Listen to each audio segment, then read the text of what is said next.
ప్రభును రక్షకుడైన యేసుక్రీస్తు నామములో మీ అందరికీ శుభములు తెలియపరుస్తున్నాం. ఎలా ఉన్నారండి? అందరూ బాగున్నారా? మరొక నూతన దినము దేవుడు మనందరికీ కూడా దయాకిరీటంగా అనుగ్రహించాడు. ఈరోజు కూడా దేవుని యొక్క వాక్యం ద్వారా బలపరచబడదాం.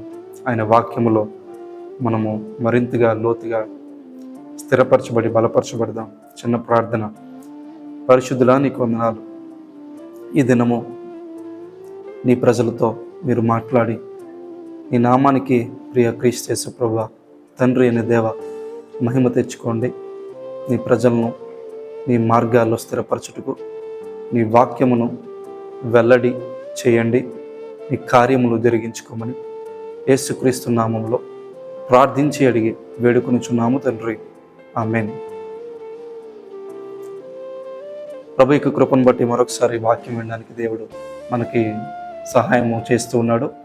ఈ యొక్క వాక్యము మొదటి నుంచి చివరి వరకు మధ్యలో మీరు ఆపక ఒక ఖాళీ టైంను మీరు చూసుకొని మొదటి నుంచి చివరి వరకు వినే ప్రయత్నం చేయండి. శ్రద్ధగా వినే ప్రయత్నం చేయండి. ప్రార్థనాపూర్వకంగా వినండి. తప్పనిసరిగా దేవుడు మీతో మాట్లాడతాడు. మీ యొక్క హృదయాలను ఖాళీ చేసుకొని మీరు వినండి. తొందరపాటుగా హర్రిబరిగా కాకుండా మీ యొక్క హృదయాన్ని ఖాళీ చేసుకొని నెమ్మదిగా మీరు వినే ప్రయత్నం చేయండి. తప్పనిసరిగా దేవుడు మీతో మాట్లాడతాడు. ఈరోజు ఒక మాట మనం జ్ఞాపకం చేసుకుందాం. రోమీయులకు రాసిన పత్రిక 8వ అధ్యాయం 23వ వచనం. అంతేకాదు ఆత్మ యొక్క ప్రథమ ఫలములు నొందిన మనము కూడా దత్తపుత్రత్వము కొరకు, అనగా మన దేహము యొక్క విమోచనము కొరకు కనిపెట్టుచు మనలో మనము మూల్గుచున్నాము. అపోస్తలుడైన పౌలు రాసే పత్రికలు చాలా లోతైనవి. అంత త్వరగా సామాన్యంగా మనం ఫాస్ట్గా చదువుకుంటే ఏమాత్రం కూడా అర్థము అవ్వదు. నెమ్మదిగా చదివితే తప్ప అపోస్తలుడైన పౌలు రాసిన విషయాలు మనకు అర్థము కావు.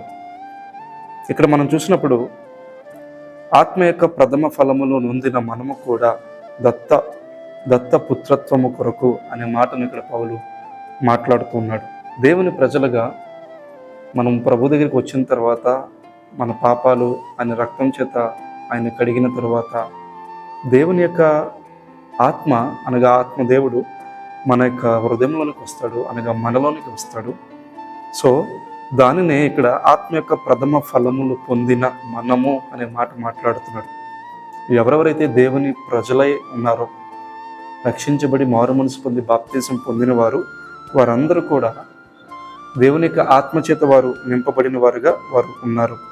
ఆ తర్వాత అంటున్నాడు, మనము కూడా దత్తపుత్రత్వము కొరకు మనం వెయిట్ చేస్తున్నాము, మనం కనిపెడుతున్నాము, మనం మూలుగుతున్నాము, మన దేహం యొక్క విమోచన కొరకు మూలుగుచున్నాము అని పౌలు మాట్లాడుతూ ఉన్నాడు. ఆల్రెడీ మనం ఎప్పుడైతే దేవుని ప్రజలుగా చేయబడ్డామో అప్పుడే దత్తపుత్రులుగా మనము చేయబడ్డాం. కానీ ఇక్కడ మరలా దత్తపుత్రత్వము కొరకు అనే మాటను ఇక్కడ పౌలు మాట్లాడడం మనం చూస్తూ ఉన్నాడు. సో అంటే దీని యొక్క అర్థం ఏంటంటే, ఆల్రెడీ మనము స్పిరిచువల్గా ఆయన పిల్లలము అయినప్పటికీ, దేవుని ప్రజలుగా ఆయన పిల్లలుగా మనం ఉన్నప్పటికీ ఇంకా ఇక లోకంలోనే ఉన్నాం కదా, ఇంకా ఇక పాప శరీరంతోనే ఉన్నాం కదా, ఇంకా ఇక పాప లోకంలోనే ఉన్నాం కదా. స్పిరిచువల్గా రిడెంప్షన్ అయితే జరిగింది, కానీ ఇంకా ఫుల్ రిడెంప్షన్, ఇంకా ఈ యొక్క లోకము నుంచి, ఈ పాప శరీరము నుంచి మనం ఇంకా విడుదల పొందలేదు. ఈ నొప్పుల నుంచి, ఈ వేదన నుంచి, ఈ బాధ నుంచి మనం విడుదల పొందలేదు.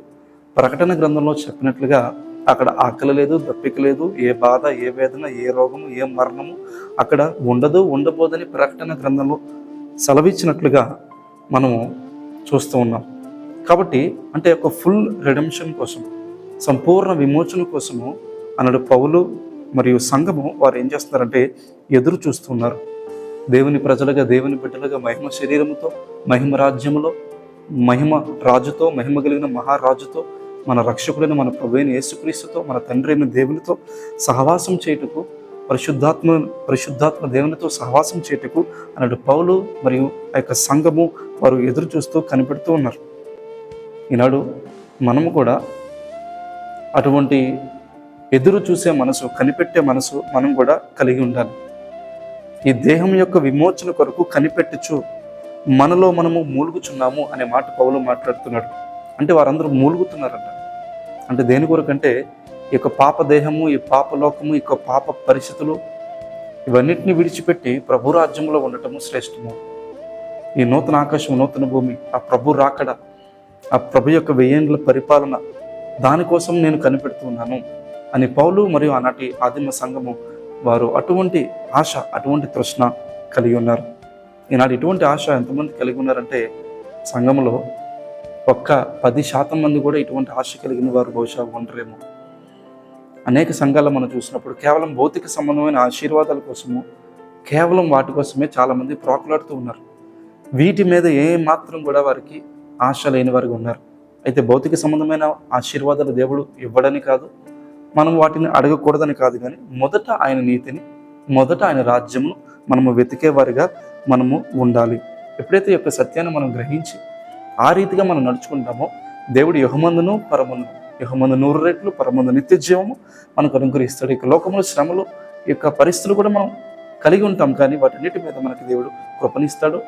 మనకి ఏదైతే భరించగలమో అంతటి శ్రమ, అంతటి బాధ మాత్రమే దేవుడు మనకు అనుమతిస్తాడు. అది కూడా ఆయన యొక్క మహిమ కొరకు మాత్రమే అనుమతిస్తాడు.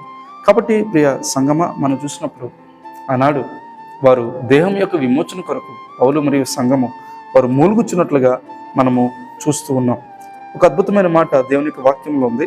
2 కొరింథీ 5వ అధ్యాయం 7 నుంచి మనం చూసుకుంటే 9 వచనాల వరకు అద్భుతమైన మాటలు పౌలు చెప్తున్నాడు.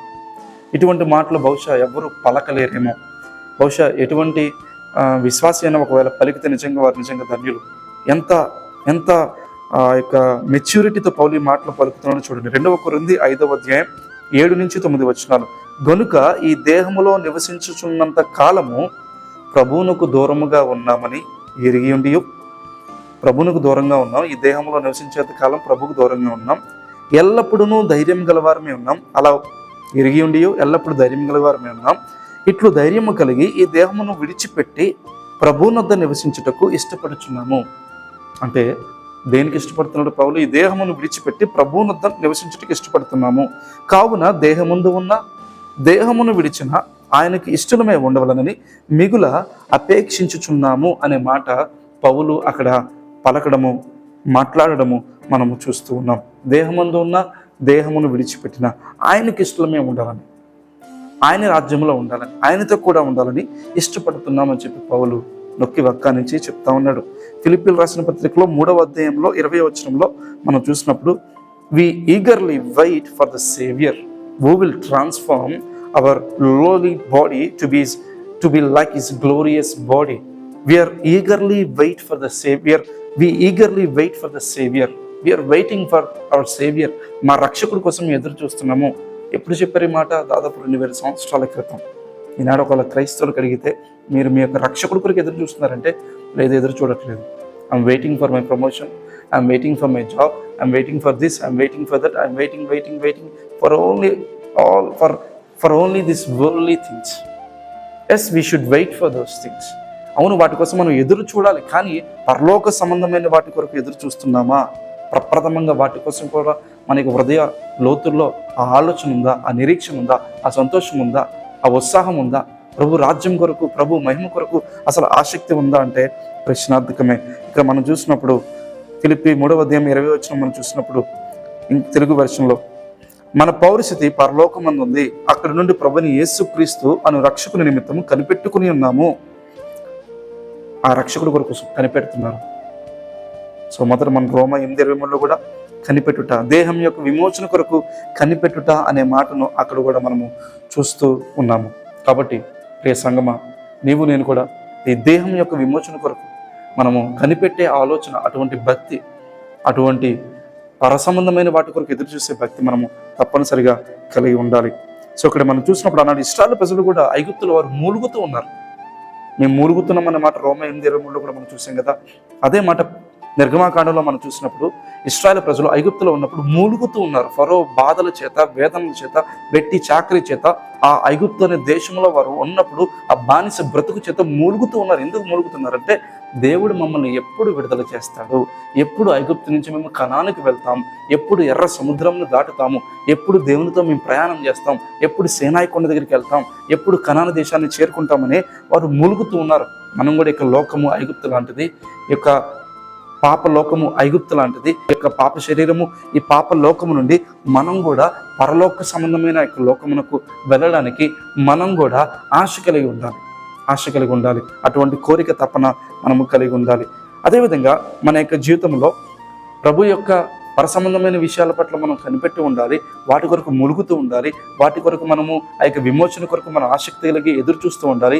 అంత మాత్రమే కాదు, ఈ యొక్క లోకంలో మన యొక్క జీవితంలో పెండింగ్లో ఉండిపోయిన కార్యాల కొరకు కూడా మనం కనిపెట్టాలి, మనం ప్రార్థించాలి, ప్రభు దగ్గర అడగాలి, విన్నవించుకోవాలి, విశ్వాసం ఉంచాలి, పోరాడాలి, ముందుకు సాగాలి, ఆలస్యమైన ఎదురు చూడాలి, ప్రభు యొక్క చిత్తం ఏంటో మనం కనుగొనాలి, ప్రభు చిత్తానుసారంగా నేను అన్ని పొందుకుంటాననే ధైర్యం కలిగి విశ్వాసం నుంచి జారిపోక విశ్వాసం ముందు స్థిరులుగా, కదలని వారుగా, బలమైన వారుగా, నీవు నేను ఉండేవారుగా మనము ఉండాలి. కాబట్టి ప్రియ సహోదరుడా, ప్రియ సహోదరి, నీ జీవితంలో జరుగుతున్న లేకపోతే నీ జీవితంలో ఏ కార్యాలు అయితే జరగాలో ఇంకా జరగక ఎప్పుడు జరుగుతాయని చెప్పి ఆలోచనలో ఉండి ఏం చేయాలో తోచక నీవు దుఃఖములో మునిగి ఉన్నావా? కీర్తన 69వ అధ్యాయంలో మనం చూసినప్పుడు 20వ వచనంలో అటువంటి దుఃఖంలోనే కీర్తనకారుడు ఉన్నాడు.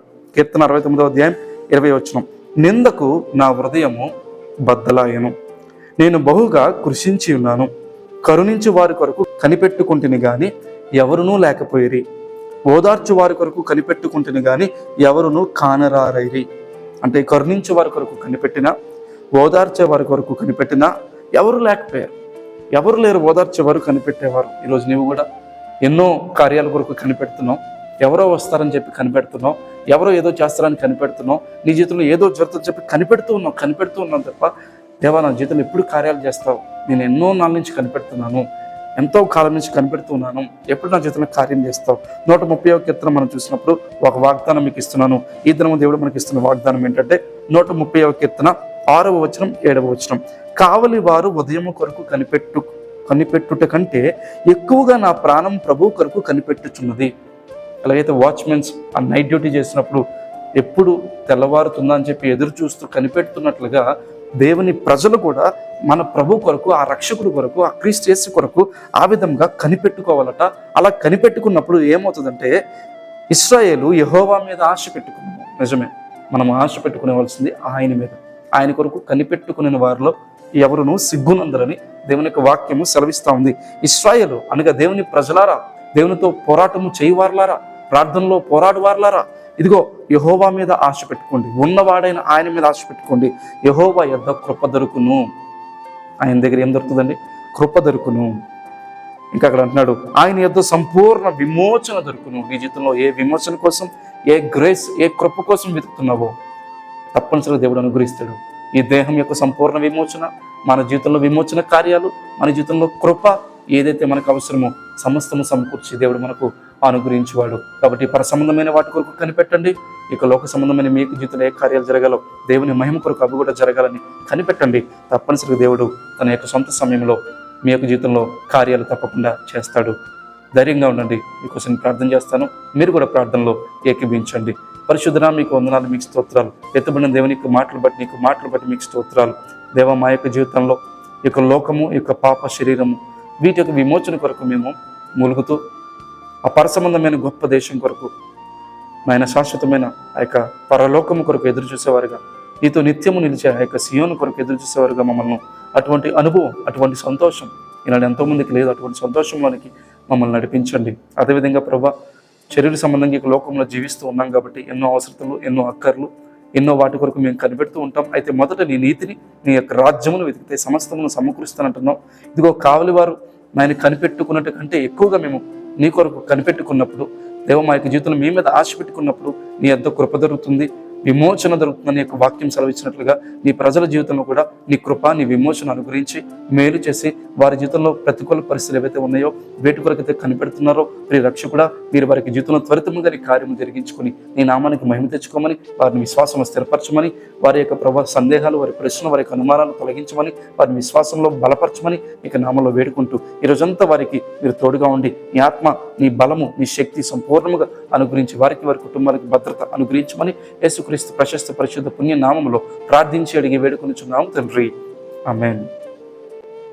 ప్రభు చిత్తమైతే మరలా రేపు దినం కలుద్దాం.